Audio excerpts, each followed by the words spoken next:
દીવમાં 40% મતદાન. લોકસભા 2024નું મતદાન ચાલી રહ્યું છે. દીવમાં ઓબ્ઝર્વર મેડમ અને દીવ કલેક્ટર મેડમના નેતૃત્વ અને માર્ગદર્શનમાં 47 પોલિંગ બૂથ ઉપર મતદાન શાંત અને સુરક્ષિત વાતાવરણમાં થઈ રહ્યું છે.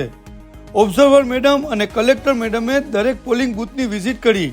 દીવ જિલ્લામાં નવા ફ્રેશ મતદારો, વૃદ્ધો, અપંગોએ પણ આ મતદાનના મહાપર્વમાં ભાગ લઈ અને ખુશીથી મતદાન કર્યું. દરેક પોલિંગ બૂથમાં વોલન્ટિયરની સારી એવી સુવિધા પણ હતી અને મતદારોને છાશ પણ આપવામાં આવી. દીવમાં 1 વાગ્યા સુધીમાં 40% મતદાન થયું. દીવ અને દમણમાં કુલ 1,34,201 મતદારો છે. દીવમાં 37,029 મતદારો છે. દીવમાં ઇલેક્શનમાં લોકોએ પોતાના ધંધા રોજગાર સ્વૈચ્છિક બંધ રાખ્યા. ઇલેક્શનમાં દરેક સરકારી કર્મચારીઓ, પોલીસ જવાનો અને BSF, IRBN વગેરે જવાનો પોતાની ફરજ નિષ્ઠાથી બજાવી રહ્યા છે.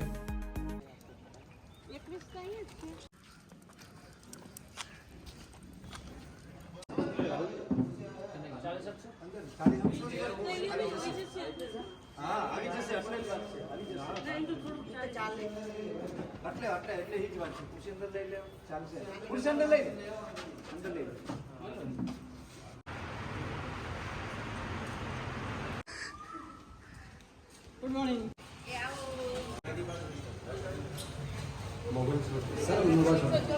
ઓકે.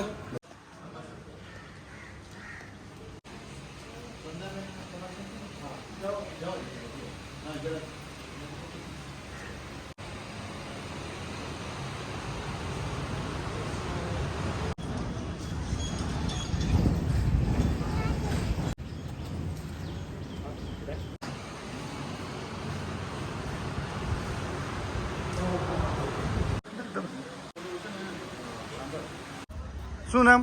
ભૂપ્રીત ચૌહાણ છું.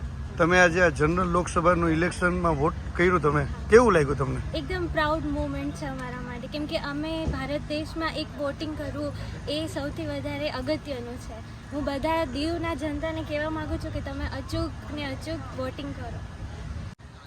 આજે અમે વોટ કર્યો. હું ફર્સ્ટ વોટર છું અને મને બહુ આનંદ થાય છે કે મેં મારા દેશ માટે પહેલી વાર મેં મત આપ્યું અને હું બધી જ દીવના જનતાને કહીશ કે આજે જરૂર ને જરૂર વોટ કરવા આવે. મારું આજે ફર્સ્ટ વોટર છે. હું બહુ ખુશ છું કે આજે મારો પહેલું વોટર છે અને હું એ જ કહેવા માગું છું કે દીવના બધા જ વ્યક્તિ અને મારા વ્યક્તિ બધી જ છોકરીઓ, મારા એજની, મારાથી ઉપરની મોટી છોકરીઓ બધા વોટ કરે અને આ દેશનું નામ રોશન કરે.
આવી ગયા, હવે વાંધો નહીં.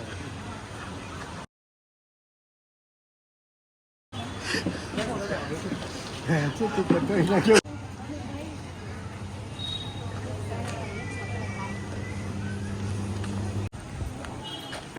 દીવમાં આજ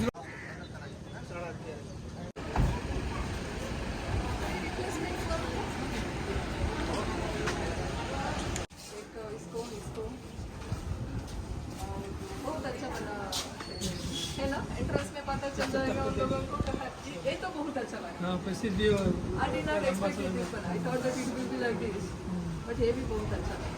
देखिए दोनों साइड में 125 और 125. और एडिशनल अब तो लच्छी भी है. हाँ, वो बहुत